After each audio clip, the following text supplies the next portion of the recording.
আপনি কি জানেন এই ঈদের লম্বা ছুটিতে আপনার অতি প্রয়োজনীয় ব্যাংকিং সেবা কি পুরোপুরি বন্ধ হতে যাচ্ছে? আপনি কি চিন্তিত আপনার ব্যবসার আমদানি রপ্তানি নিয়ে? অথবা আপনি কি পোশাক শিল্পের একজন কর্মী যিনি শেষ মুহূর্তে বেতন ও বোনাস নিয়ে ভাবছেন তো ছুটির দিনেও কি ব্যাংক খোলা রাখা সম্ভব? বাংলাদেশ ব্যাংক সম্প্রতি এমন এক নাটকীয় ঘোষণা দিয়েছে যা সাধারণ মানুষের ব্যাংক লেনদেনের ধারণাকে বদলে দেবে।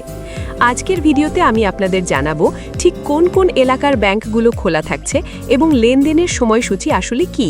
আর হ্যাঁ, ভিডিওর একদম শেষে আমি এমন কিছু গোপন ও গুরুত্বপূর্ণ তথ্য আপনার সাথে শেয়ার করব যা আপনি এর আগে কখনো কল্পনাও করেন নাই। আপনার আর্থিক নিরাপত্তার জন্য ওই তথ্যগুলো জানা অত্যন্ত জরুরি, তাই না টেনে পুরো ভিডিওটি দেখার অনুরোধ রইল। সম্প্রতি দেশের শীর্ষস্থানীয় পত্রিকা দ্য বিজনেস স্ট্যান্ডার্ড একটি বিশেষ প্রতিবেদন প্রকাশ করেছে। বাংলাদেশ ব্যাংকের সর্বশেষ সার্কুলারের উপর ভিত্তি করে এই প্রতিবেদনটি তৈরি করা হয়েছে। বাংলাদেশ ব্যাংকের supervisory data management and analytics department বা এসডিএডি থেকে একটি জরুরি নির্দেশনা জারি করা হয়েছে।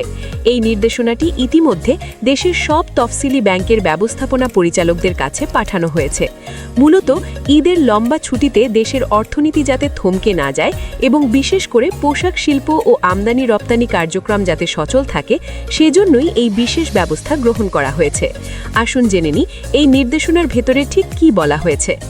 সবচেয়ে বড় খবর হলো আগামী 17 মার্চ থেকে 23 মার্চ পর্যন্ত দেশের নির্দিষ্ট কিছু গুরুত্বপূর্ণ এলাকায় ব্যাংকের শাখা ও উপশাখাগুলো সীমিত পরিসরে খোলা থাকবে।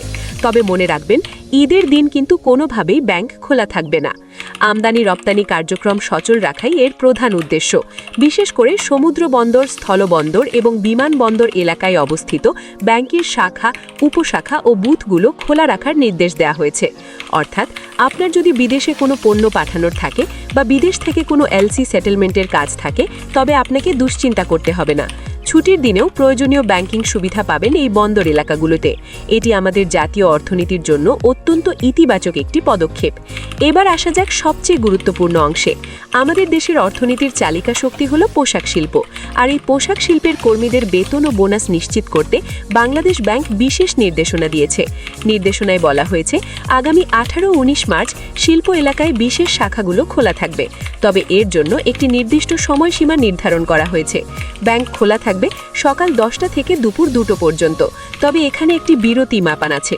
জোহরের নামাজের জন্য দুপুর 1:15 থেকে 1:30 পর্যন্ত বিরতি থাকবে, আর গ্রাহকদের সাথে সরাসরি লেনদেন চলবে সকাল 10টা থেকে দুপুর 1টা পর্যন্ত।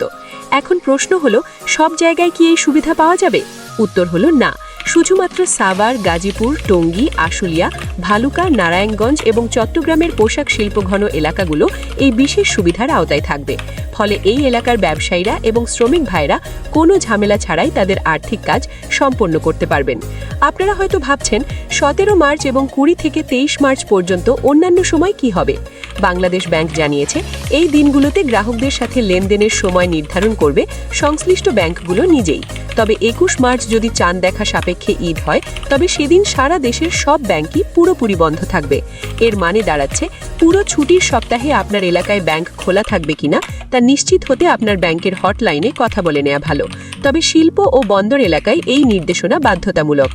দেশের অর্থনীতির চাকা সচল রাখতে এবং সাধারণ মানুষের ঈদ আনন্দ যেন ম্লান না হয়, সেজন্য বাংলাদেশ ব্যাংকের এই পদক্ষেপ সত্যিই প্রশংসার দাবিদার। বন্ধুরা, এই যে ছুটির মধ্যেও ব্যাংকের কর্মকর্তা কর্মচারীরা কাজ করবেন, এটি আমাদের জন্য বিশাল একটি সেবা। তবে মনে রাখবেন, সীমিত পরিসরে ব্যাংক খোলা থাকার মানে হলো জনবল কম থাকতে পারে। তাই আপনার যদি জরুরি কোনো কাজ থাকে, তবে একদম শেষ মুহূর্তের জন্য অপেক্ষা করবেন না। 1টার মধ্যে লেনদেন শেষ করার চেষ্টা করুন। বিশেষ করে ক্যাশ জমা বা উত্তোলনের ক্ষেত্রে এই সময়সীমা কঠোরভাবে মানা হবে। এবার আসা যাক সেই বিশেষ তথ্যে যার কথা আমি ভিডিওর শুরুতে বলেছিলাম। আপনি কি জানেন, এই ছুটির দিনগুলোতে যখন ফিজিক্যাল ব্যাংক সীমিত থাকে, তখন হ্যাকার এবং জালিয়াতি চক্র সবচেয়ে বেশি সক্রিয় হয়। গোপন তথ্যটি হলো, এই ছুটির দিনগুলোতে যদি আপনি কোনো এটিএম বুথ থেকে টাকা তোলেন, তবে চেষ্টা করবেন ব্যাংকের নিজস্ব শাখা সংলগ্ন বুথ ব্যবহার করতে এবং লেনদেন শেষে অবশ্যই আপনার মোবাইলে আসা কনফার্মেশন মেসেজটি ভালো করে চেক করবেন। কারণ গত কয়েক বছরের পরিসংখ্যানে দেখা গেছে লম্বা ছুটির সময়ে ডেবিট বা ক্রেডিট কার্ডের তথ্য চুরির ঘটনা সবথেকে বেশি ঘটে। তাই সাবধান থাকুন, আপনার পাসওয়ার্ড বা ওটিপি কাউকেই দেবেন না, এমনকি ব্যাংক কর্মকর্তা পরিচয় দিলেও না। আশা করি আজকের এই ভিডিওটি আপনার ঈদের প্রস্তুতিতে অনেক সাহায্য করবে। আপনার ব্যাংকিং লেনদেন হোক নিরাপদ এবং আনন্দদায়ক। ভিডিওটি ইনফরমেটিভ মনে হলে আপনার বন্ধুদের সাথে শেয়ার করুন, যেন তারাও এই নতুন সময়সূচি সম্পর্কে জানতে পারে। আমাদের চ্যানেলে আপনি যদি নতুন হয়ে থাকেন তবে এখনই সাবস্ক্রাইব করে বেল আইকনটি বাজিয়ে দিন, যাতে গুরুত্বপূর্ণ কোনো আপডেট আপনার মিস না হয়। সবাইকে অগ্রিম ঈদের শুভেচ্ছা।